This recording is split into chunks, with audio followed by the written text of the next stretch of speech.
Daimler Klept est une société berlinoise qui imprime des autocollants et en vend une partie à des clients britanniques. Imaginez, le Royaume-Uni en dehors de l'Europe inquiète le PDG. Paul Kundinger ne sait pas quelle procédure suivre pour exporter en Grande-Bretagne après le Brexit.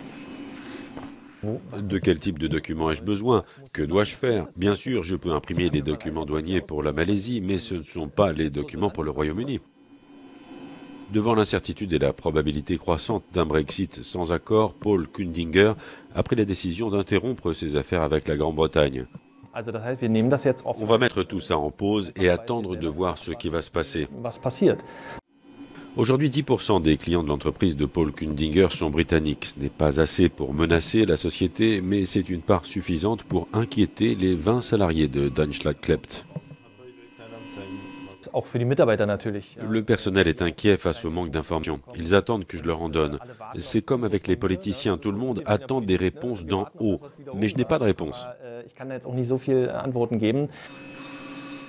Paul Kundinger est loin d'être le seul dans son cas et la Chambre de commerce allemande prépare ses membres à l'éventualité d'un Brexit sans accord. Nous avons environ 70 000 entreprises allemandes qui font du commerce avec le Royaume-Uni. Beaucoup d'entre elles n'ont aucune expérience de commerce avec un pays tiers. De grandes entreprises allemandes sont également préoccupées à l'idée d'un Brexit sans accord. C'est le cas des constructeurs automobiles pour qui le Royaume-Uni est un marché important. Mais pour eux, la priorité reste le marché intérieur européen.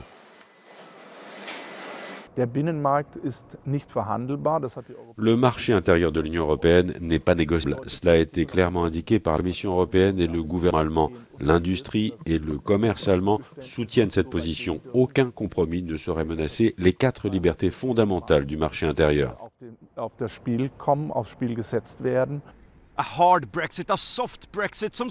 Brexit dur ou Brexit sans accord, les entreprises allemandes attendent aujourd'hui de la clarté et des réponses sur les manières de poursuivre le commerce avec le Royaume-Uni après le Brexit.